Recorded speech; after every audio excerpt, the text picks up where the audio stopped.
Assalamualaikum warahmatullahi wabarakatuh. Perkenalkan, nama saya Nabila Rahma Afifa dengan NIM 125-127-0076. Saya dari program studi hukum tata negara semester 2. Pada kesempatan ini, saya akan membahas kasus dengan judul Budaya Cancel Culture dan Kebebasan Berpendapat di Media Sosial. Kenapa saya pilih kasus ini? Yang pertama, karena saya suka sama produk TV. Dan yang kedua, karena saya ingin menunjukkan bagaimana media sosial ini mempengaruhi opini publik dan sekaligus mengingatkan kita bahwa kebebasan berpendapat harus digunakan secara tanggung jawab. Jadi, Tizi Indonesia ini merupakan jaringan minuman teh asal Taiwan yang berdiri sejak tahun 2014 dan mulai beroperasi di Indonesia pada tahun 2021. Pada tahun 2025, Tizi mengadakan kolaborasi promosi bersama Nagita Slavina melalui program Nagita for Tizi. Kolaborasi tersebut menghadirkan beberapa menu edisi khusus seperti White Peach Jasmine Green Milk Tea dan White Peach Four Seasons Oolong Milk Tea. Namun, pada awal Juli 2026, muncul ajakan boikot terhadap Tizi di media sosial, khususnya di platform Threads. Nah, sebagian warganet mengkritik keputusan Tizi memilih Nagita Slavina sebagai brand ambassador. Kritik tersebut dikaitkan dengan jabatan publik beberapa anggota keluarga Raffi Ahmad dan Nagita Slavina.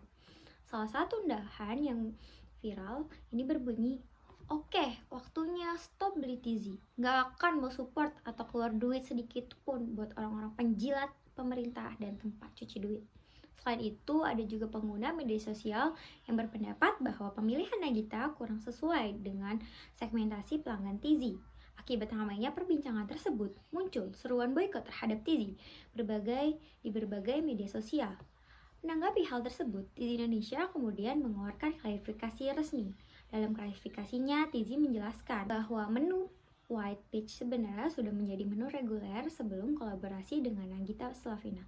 Perusahaan juga meminta maaf atas kesalahan informasi pada aplikasi pemesanan online yang menimbulkan kesalahpahaman. Sumber ini melalui berita Kompas, Juli 2026. Nah, tapi pada awal Juli 2026 muncul ajakan boikot terhadap Tizi di media sosial, khususnya di platform Threads. Sebagian warganet ini mengkritik keputusan Tizi memilih Nagita Slavina sebagai brand ambassador. Kritik tersebut dikaitkan dengan jabatan publik beberapa anggota keluarga Raffi Ahmad dan Nagita Slavina. Salah satu unggahan yang viral berbunyi, "Oke, waktunya stop beli Tizi. Gak akan mau support atau keluar duit sedikit pun buat orang-orang penjilat pemerintah dan tempat cuci duit." Selain itu, ada juga pengguna media sosial berpendapat bahwa pemilihan Nagita kurang sesuai dengan segmentasi pelanggan Tizi. Akibat ramainya perbincangan tersebut, muncul seruan boikot terhadap Tizi di berbagai media sosial. Menanggapi hal tersebut, Tizi Indonesia kemudian mengeluarkan klarifikasi resmi. Dalam klarifikasinya, Tizi menjelaskan bahwa menu White Peach sebenarnya sudah menjadi menu reguler sebelum kolaborasi dengan Nagita Slavina. Perusahaan juga meminta maaf atas kesalahan informasi pada aplikasi pemesanan online yang menimbulkan kesalahpahaman. Sumber berita ini melalui Kompas.com di Juli 2026. Selanjutnya, jika dianalisis dari sudut pandang pendidikan kewarganegaraan, kasus ini berkaitan dengan hak kebebasan berpendapat. Dalam pasal 28E ayat 3 Undang-Undang Negara Republik Indonesia tahun 1945 disebutkan bahwa setiap orang berhak atas kebebasan berserikat, berkumpul, dan mengeluarkan pendapatnya. Artinya, masyarakat memang memiliki hak untuk menyampaikan kritik, termasuk memilih untuk tidak membeli suatu produk atau mengajak orang lain melakukan boikot. Namun, kebebasan tersebut juga memiliki batas, di mana hal ini dijelaskan dalam pasal 28J Undang-Undang 1945 yang menyatakan bahwa dalam menggunakan hak dan kebebasannya, setiap orang wajib menghormati hak dan kebebasan orang lain. Dalam kasus Tizi ini, kritik yang disampaikan masyarakat merupakan bentuk kebebasan berpendapat.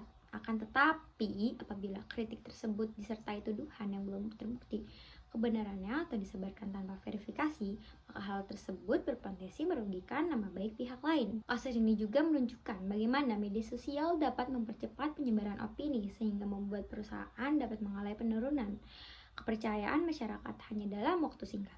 Oleh karena itu, sebagai warga negara kita harus mampu membedakan antara kritik yang didasarkan pada fakta dengan opini yang belum tentu benar. Jadi, menurut pendapat saya, terdapat beberapa solusi yang dapat dilakukan. Pertama, masyarakat perlu membiasakan diri untuk melakukan cek fakta sebelum mempercayai maupun menyebarkan informasi di media sosial. Kedua, kritik sebaiknya disampaikan secara santun dan berdasarkan bukti, bukan sekedar mengikuti opini yang sedang viral. Ketiga, perusahaan harus memberikan klarifikasi secara cepat, terbuka, dan transparan apabila muncul informasi yang menimbulkan kesalahpahaman di masyarakat. Keempat, pemerintah dan lembaga pendidikan perlu meningkatkan literasi digital agar masyarakat semakin memahami pentingnya etika dalam menggunakan media sosial. Dengan berbagai solusi tersebut, kebebasan berpendapat dapat dijalankan tanpa mengabaikan hak orang lain.